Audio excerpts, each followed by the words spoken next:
Greetings from the Jazz Cloud. I'm Richie Zullen, and I want to welcome you to the Jazz Guitar channel. In this lesson, I want to address not so much the rhythmic aspect of comping, but instead some proven harmonic hacks that are guaranteed to add a whole new dimension to your playing in specific situations. Every now and then, we play standards that remain harmonically static during various sections. In other words, you'll have several instances where the same chord lasts for 2 measures or more. And I'm not talking about modal tunes such as So What or Impressions, but instead repertoire that comes right out of the great American songbook. Take, for example, the A section to Green Dolphin Street, or I'll Remember April, or The Night Has a Thousand Eyes, or the bridge on Take the A Train, or any rhythm changes tune for that matter. Now, when you're comping over these progressions, you can deal with the static changes in one of 2 ways.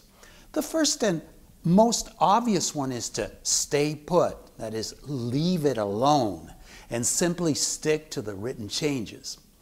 If you are comping, you may want to use a few different inversions or voice the static chord in ways that it complements the soloist. This is usually fine if the tune calls for lots of open space. Now, for the second option, this is one you'll typically hear the more advanced and experienced players resort to when additional motion and color is called for. It consists of harmonizing those static harmonic passages by adding a chord or 2. And the main ingredient to accomplish this task is the use of secondary dominants and their relative 2 minor chords.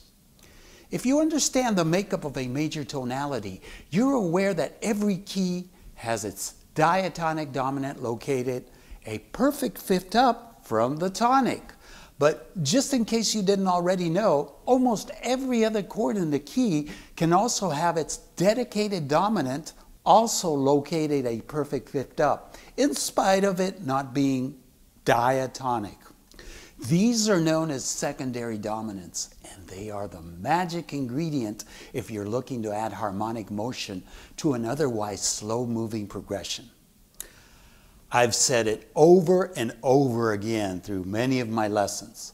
Functional harmony can be summed up in 2 words, tension and resolve. And this is exactly what takes place when any dominant resolves down to its tonic.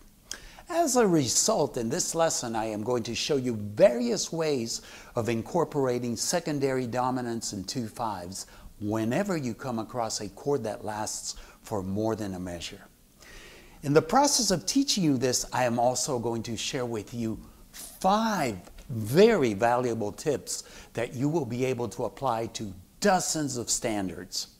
And the tune I've chosen as a vehicle for this tutorial is one that I'm sure most of you are familiar with, All of Me.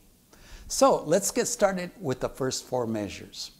Please keep in mind that although I am going to play all the examples using chord melody so you can hear how the melody blends with the added chords, you'll be able to use the same chord changes and tips when you are simply comping. The original chords to the first 4 measures consist of 2 measures of C major and 2 measures of E7. And to create some added harmonic motion over these 2 chords, we're going to apply tip number 1.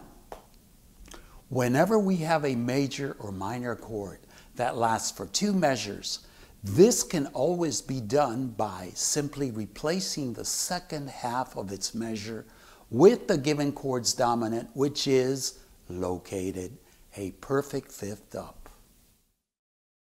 So here are the original chords. Just the comping would sound like this.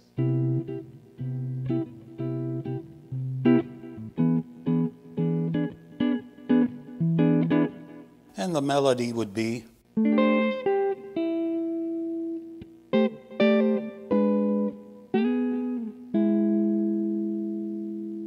Let's take it to a richer harmonic plane. And to do that, we're going to add the dominant of the first chord, the C major.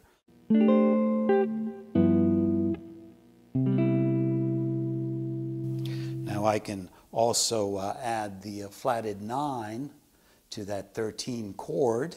It won't clash with the melody, and it will indeed add some more tension and even resolve in a much smoother fashion.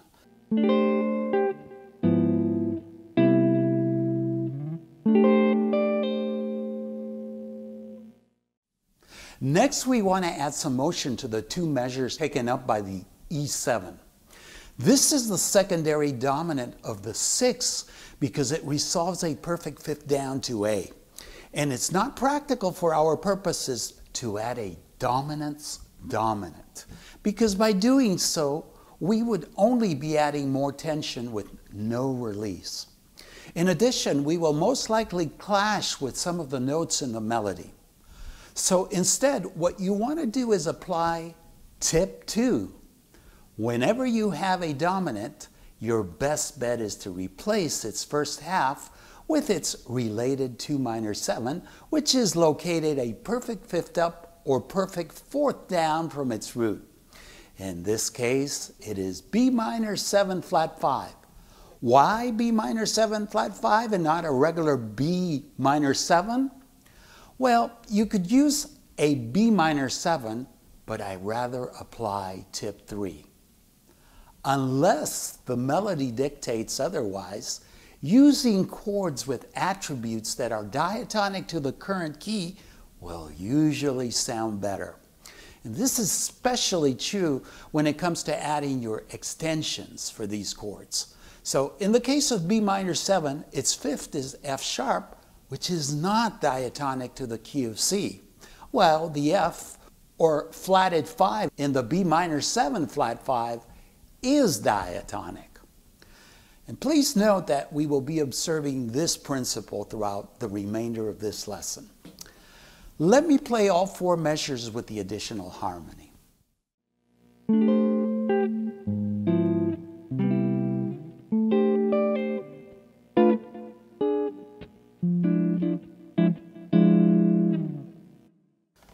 Moving on, measures 5 through 8 consist of an A7, which resolves to D minor 7.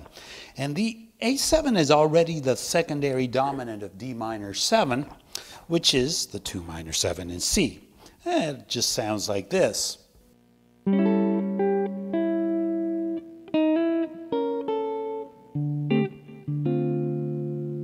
So let's replace the first measure of the A7 with its 2 minor relative. Therefore, for the D minor 7, we'll add the A7 altered during the second half of its first measure. And we have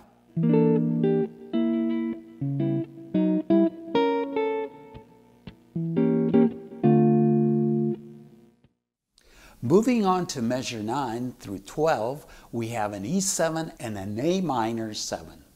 The E7 is again a secondary dominant resolving to A minor, which is the 6 minor or relative minor key in C. In this instance, we are creating a temporary minor tonality, and we want to use its harmonic attributes. So let's replace the first measure of the E7 with its relative 2 minor chord, which is a B minor 7 flat 5. And we'll insert them back in for the first half of the first A minor. In addition, I will replace the last half of the A minor 7 with an A7 dominant. And here is tip number 4. Whenever the measure you want to add motion to doesn't have a dominant, you can replace its last half with one that resolves, that is a dominant chord that resolves to the upcoming chord. And this is what the original changes sound like.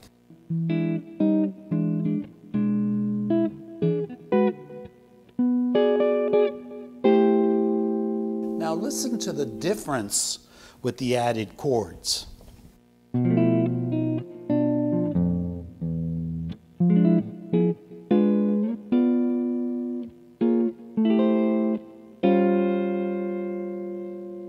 It's a little bit more colorful. I'd say a lot more colorful. And to end the A section, we have a D7 for 2 measures, followed by the 2/5 of the key, which consists of D minor 7 and G7. So far, we've replaced the first half of each dominant with its relative 2 minor chord. In this case, because the A minor 7 already precedes the D7, and we don't want to repeat it, what we do is switch its root to its 4th. The perfect 4th of A minor is D, and this creates a D7 sus4 chord, which also has the same function, yet it creates the added motion and color that we are seeking for. And that's tip number 5. Whenever its related 2 minor 7 precedes a dominant, to add further motion, replace the first half of the dominant's duration with a sus4 chord over the same root. So here's what the original sounds like.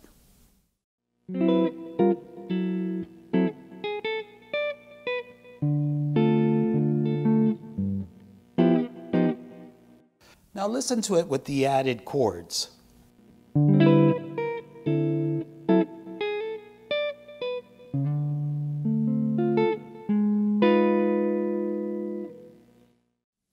So that covers the A section of All of Me. If you're familiar with the tune, you're aware that the B section is pretty similar, except for some of the final measures. So next, I'm going to play the entire chord melody using the tips that I've shared with you. If you would like a PDF with notation and tab of the chord melody, it is available along with a band-in-a-box file from my website for a very nominal contribution. Just visit jazzguitar.richiezelland.com/premium.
I hope you'll be able to apply these 5 tips to your repertoire.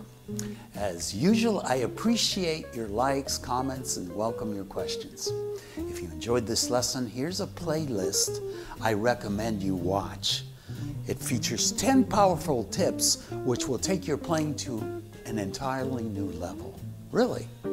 Also, if this is your first time on the Jazz Guitar channel, please consider subscribing and don't forget to click on the bell icon so you'll be notified of my upcoming lessons. Until then, stay safe, peace be with you y nos vemos pronto. Pórtense bien.